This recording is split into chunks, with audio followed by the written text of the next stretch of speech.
तशक्कुर digital में खुश आमदीद। नाज़रीन, रमजानुल मुबारक की आमद से आलम इस्लाम में रूहानी खुशी की एक लहर दौड़ जाती है। माह नज़ूल कुरान में इस्लामी ममालिक में अपनी अपनी सकाफत और रिवायात के तहत दिलचस्प रसूम मुनक्कद की जाती हैं। हर इलाके की तहजीब और रिवायत के मुताबिक माह रमजान का इस्तकबाल किया जाता है। रमजान का चांद देखने से लेकर सहरी और अफ्तारी में मुख्तलिफ रस्म और रिवाज देखने को मिलते हैं। कुछ इलाकों में ढोल की आवाज पर सहरी में उठाने और अफ्तारी से पहले तोप दागे जाने की रिवायत अब भी कायम है। अक्सर ममालिक में मस्जिदों और गली मोहल्लों में गरीबों के लिए मुफ्त अफ्तारी का एहतमाम किया जाता है, जहां कोई भी शख्स दस्तरख्वान में शरीक हो सकता है। नाजरीन, माह रमजान में अफ्तारी के वक्त स्पीकरों पर सायरन की आवाज लाजमी है, जिसे सुनकर मुसलमान रोजा इफ्तार करते हैं। लेकिन क्या आप जानते हैं कि माजी में माह सयाम में तोप के जरिए अफ्तारी का ऐलान किया जाता था। अब सवाल ये पैदा होता है कि मिस्र में माह मुकद्दस में अफ्तार तोप का आगाज कैसे हुआ। अफ्तार तोप के मुतालिक मिस्री मुहक्किक बताते हैं कि मोहम्मद अली पाशा ने तोपों का एक ग्रुप दरामद किया। मोहम्मद अली ने यह तोप अपने महल के ऊपर नस्ब की ताकि एक गोला सहरी के वक्त फायर किया जा सके और दूसरा अफ्तारी के वक्त। उस वक्त से तोप और रमजानुल मुबारक का तस्वुर आपस में जुड़ गया।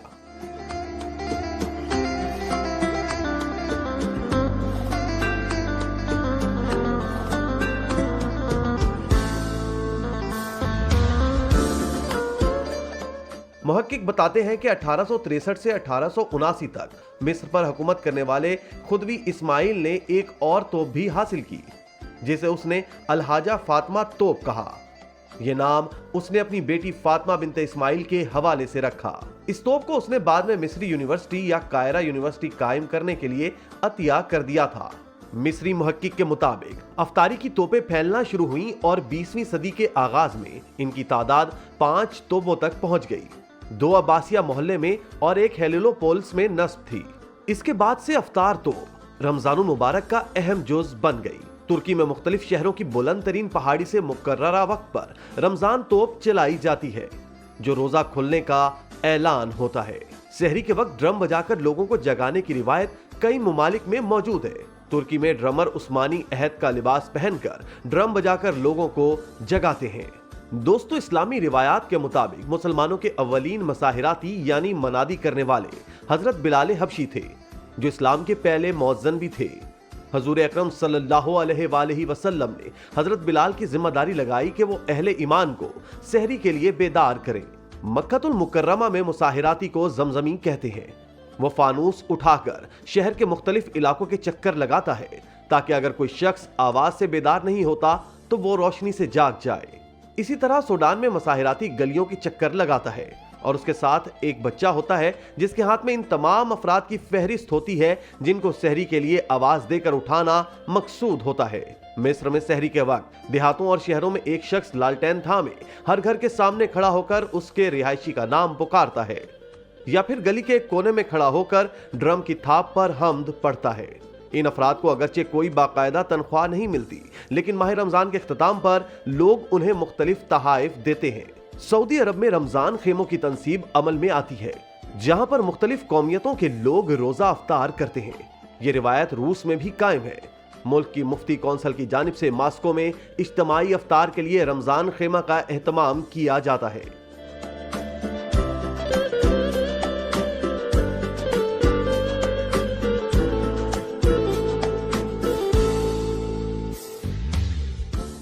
इन रिवायात के अलावा भी रमजान में मुख्तलिफ ममालिक में कई दीगर मुनफरिद व दिलचस्प रिवायात देखने को मिलती हैं। मिस्र में रमजान मुबारक के दौरान बच्चे चमकते हुए फानूस या लॉलटेन उठाकर गलियों के चक्कर लगाते हैं। ये रिवायत 1000 बरस कदीम है। रिवायत के मुताबिक 969 ईस्वी में अहले मिस्र ने कायरा में खलीफा मोइजुद्दीन अल्लाह का फानूस जलाकर इस्तकबाल किया था, जिसके बाद से रमजानुल मुबारक के दौरान फानूस जलाने की रिवायत का आगाज हुआ और माह रमजान के दौरान मिस्र में फानूस या लालटेन रोशन करना रिवायात का हिस्सा बन गया। दोस्तों, सऊदी अरब में ऐसी बहुत सी रिवायात हैं जो नस्ल दर नस्ल मुंतकिल हुई है या इन पर दूसरी सकाफतों का गहरा असर है। लोग घरों पर फानूस या बल्ब लगाते हैं। दुकानों पर भी खसूसी इंतजामात किए जाते हैं ताकि रमजानुल मुबारक का जोश और वलवला नजर आए। तुर्की में अफ्तार के वक्त मसाजिद की बत्तियां रोशन कर दी जाती हैं, जो सुबह सेरी तक रोशन रहती हैं।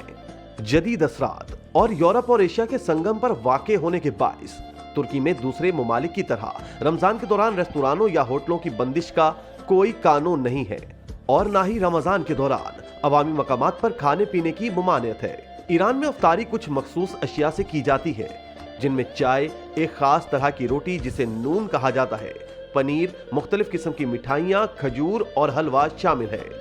मलेशिया में ज्यादातर रोजादार नमाज तरावी के बाद रात के खाने मोरे से लुत्फ अंदोज होते हैं, जिनमें रिवायती पकवान और गर्म चाय शामिल होती है। इसी तरह मुत्तहिदा अरब अमारात में रमजानुल मुबारक के दौरान काम के औकात कार कम कर दिए जाते हैं। यहाँ रात भर रमजान मार्केट खुली रहती है। दोस्तों, कतर और उसके अतराफ के बाज ममालिक में गरनगाव नामी एक प्रोग्राम निस्फ रमजान को मुनक्किद किया जाता है। ये इन बच्चों के लिए होता है जिन्होंने रोजे रखे होते हैं। 14वीं रोजे की रात को रोजादार बच्चे एक जगह जमा होते हैं, उनकी हौसला अफजाई की जाती है और उन्हें मिठाइयाँ दी जाती हैं। ये बच्चे घर घर जाकर दरवाजों पर दस्तक देते हैं और तोहफे समेटते हैं। रमजानुल मुबारक से कबल ही मिस्री दुकानें छोटी बड़ी तरह तरह की लाइटों से भर जाती हैं और लोग उनसे घर, गलियां और मोहल्ले सजा लेते हैं। मिस्री इन रोशनियों को फानूस कहते हैं। तारीखी तौर पर फातमी अहद में मिस्र की गलियों को फानूस से सजाने का सिलसिला शुरू हुआ और अब हर साल इसे एक लाजमी जुज़ के तौर पर मनाया जाता है। नाजरीन, अब जिक्र हो जाए पाकिस्तान का।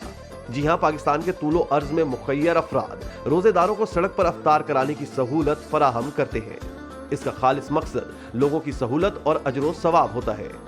कोयटा से कराची तक अहम शाहराहों और मसरूफ मकामात पर शरबत, फल और पकौड़ों की सूरत में अफ्तारी सजाई जाती है, जबकि कराची के बाज इलाकों में सहरी के वक्त खाना भी पेश किया जाता है।